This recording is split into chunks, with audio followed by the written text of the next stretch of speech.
¿Qué tal? ¿Cómo van?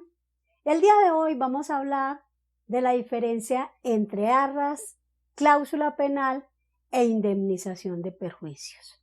Tema que desde hace varias semanas ya habíamos dejado propuesto, pero por razones de los decretos que salieron como consecuencia del coronavirus, decidimos aplazar.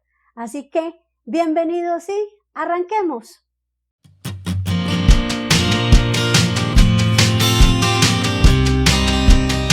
Conforme el artículo 1859 del Código Civil colombiano, se entiende arras como la entrega de una cosa en prenda o garantía de la celebración o ejecución de un contrato.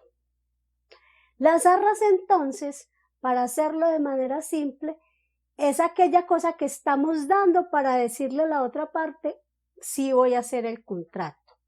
Pero ojo, hay varios tipos de arras. Una, arras confirmatorias, que son las que le están diciendo las partes, sí voy a celebrar el contrato.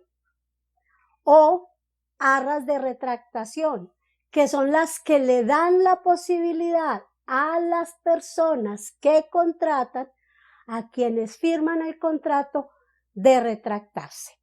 Pero ojo, esa retractación tiene varias condiciones. Uno, que se haga hasta 2 meses después de suscrito el contrato. Y en el caso de compraventa de bienes inmuebles puede hacerse hasta antes de suscribirse la escritura pública. 2, si quien se retracta es quien entregó las arras, las va a perder. Pero si quien se retracta es quien las recibió, ojo, le toca devolverlas dobladas, es decir, le toca devolverlas 2 veces. Y finalmente, como tercero, las arras de retracto, al retractarse la persona, dan por terminado el contrato que se había suscrito. En ese entendido, entonces, es importante definir cuando se suscribe un contrato qué tipo de arras se están pactando. Y existe finalmente otra categoría de arras que es una creación de la jurisprudencia. La Corte Suprema de Justicia ha definido un nuevo tipo de arras que se refiere a ellas como las arras confirmatorias penales. Y adquieren ese nombre según las sentencias de la Corte porque cumplen una doble función. Por un lado, confirmar el negocio, pero por el otro, generar una posible indemnización frente a un eventual incumplimiento. Las arras son pactos muy propios de los contratos de compraventa y de los contratos de promesa de compraventa. Cuando se retracta la persona, dan por terminado el contrato. Ahí no habría lugar a lo que más adelante veremos como la aplicación de la cláusula penal y menos aún la indemnización de perjuicios. La cláusula penal, por su parte, conforme la definición que comporta el artículo 1592 del Código Civil, es aquella en la que una persona, para garantizar el cumplimiento de una obligación, se sujeta a una pena, que puede ser de dar o hacer algo ante un eventual incumplimiento. La cláusula penal es un tipo de cláusula que puede ser aplicado a cualquier tipo de contrato. Recuerden que las arras opera como garantía de celebración o ejecución de un contrato.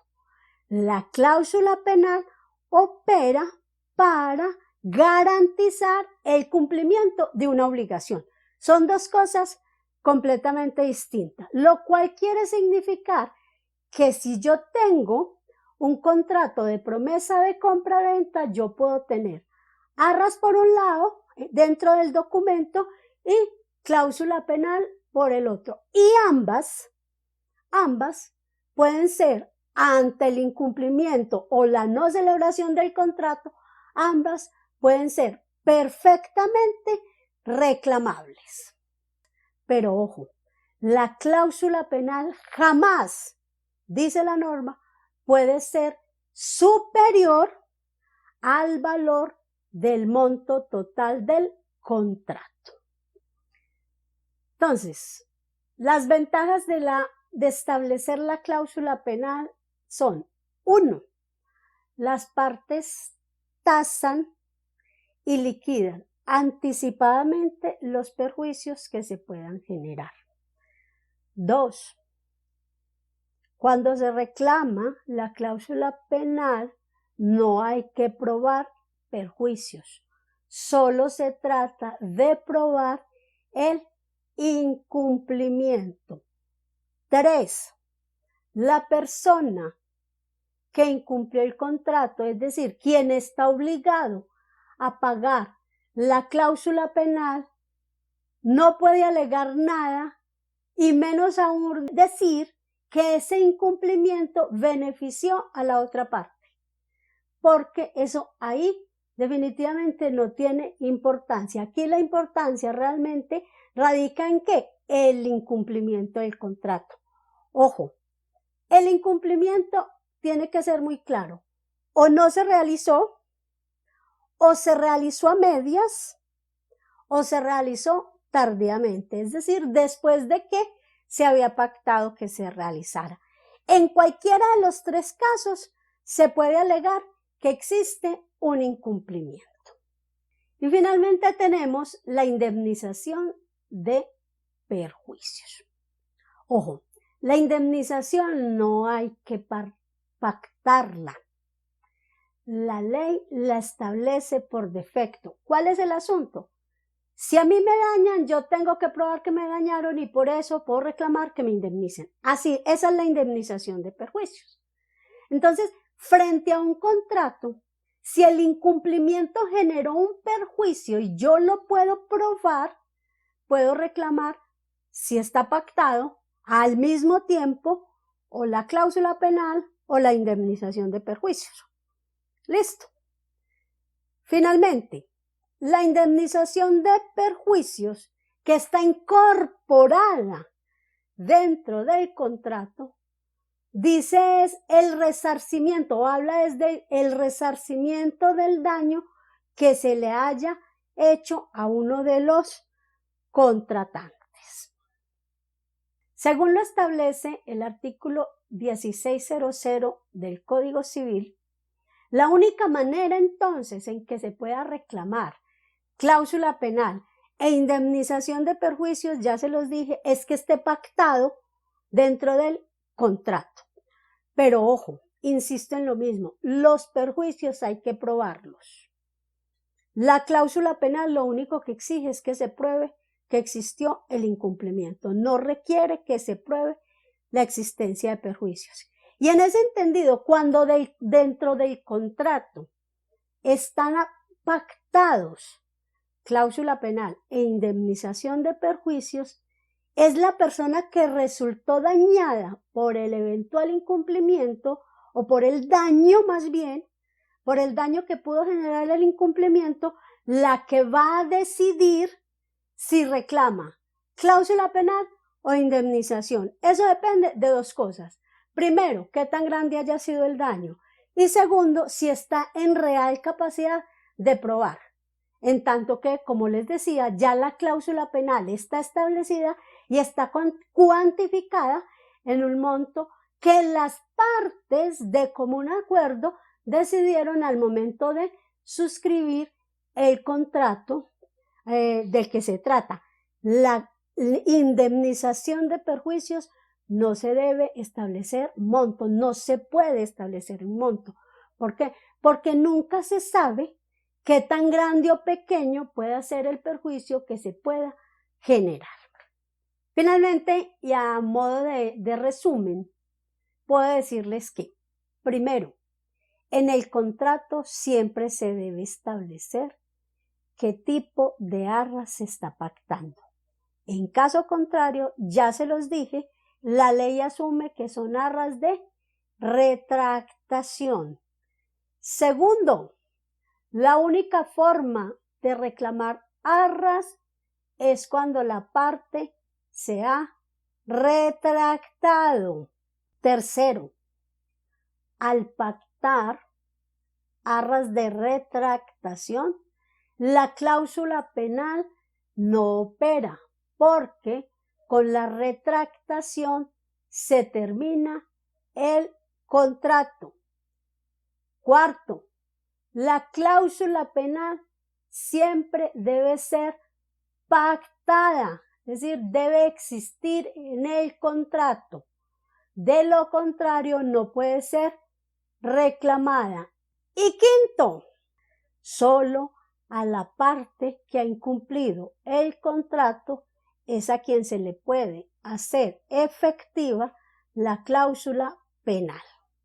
Sexto, no es posible pedir al mismo tiempo la cláusula penal y el cumplimiento de la obligación si dentro del contrato no se ha establecido que con el pago de la pena no se exime el cumplimiento de la obligación. Este punto hay que explicarlo. Dentro del contrato tiene que decir textualmente, así, textualmente, con el pago de la pena no se exime a los contratantes del cumplimiento de la obligación, es decir, de hacer lo que pactaron o de entregar lo que pactaron. De lo contrario, si eso no está escrito dentro del contrato, yo no puedo pedir que me paguen la pena y que cumplan. Pido una de las dos, o que cumplan o que me paguen la pena. ¿Me hago entender? Es así de simple.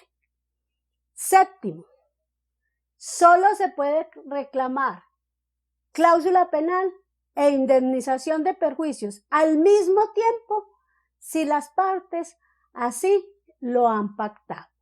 De lo contrario, si está solo pactado la cláusula penal, se pide la cláusula penal. O renuncio a la cláusula penal y si tengo cómo probar los perjuicios, pues pido los perjuicios. Estoy hablando, obviamente, en sede judicial, es decir, ante un juez dentro de un proceso. Octavo, los perjuicios siempre deben ser probados y tasados.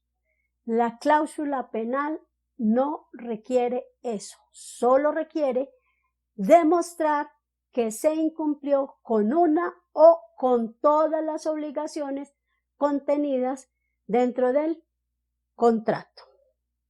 Noveno, la cláusula penal nunca, y ya se los había dicho, puede ser superior al valor total del contrato. Me hago entender.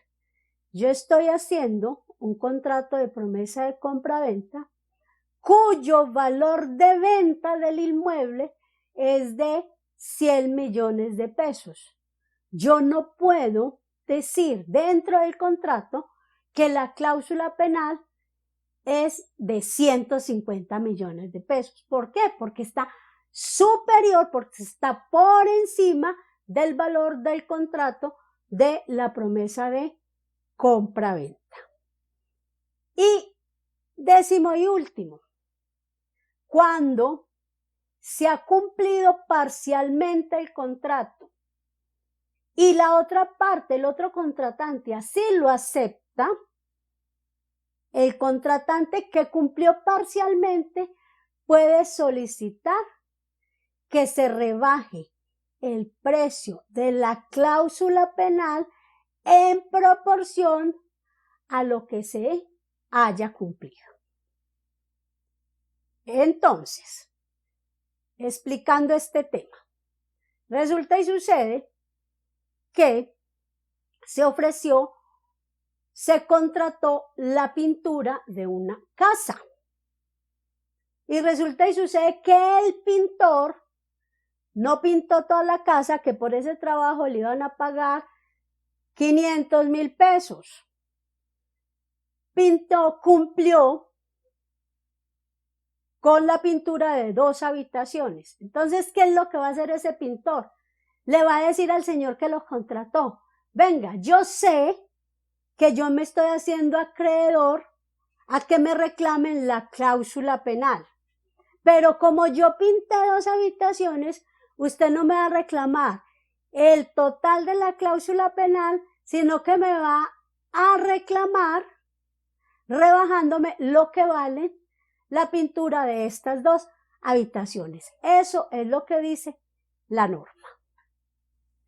Muy bien, recuerden que lo que cuento acá es información netamente enunciativa, es de carácter, valga la redundancia, de carácter informativo, y que en nada va a sustituir la asesoría o consultoría con un abogado, con su abogado de confianza, que en verdad les recomiendo al momento de realizar un contrato buscar el acompañante de un profesional del derecho.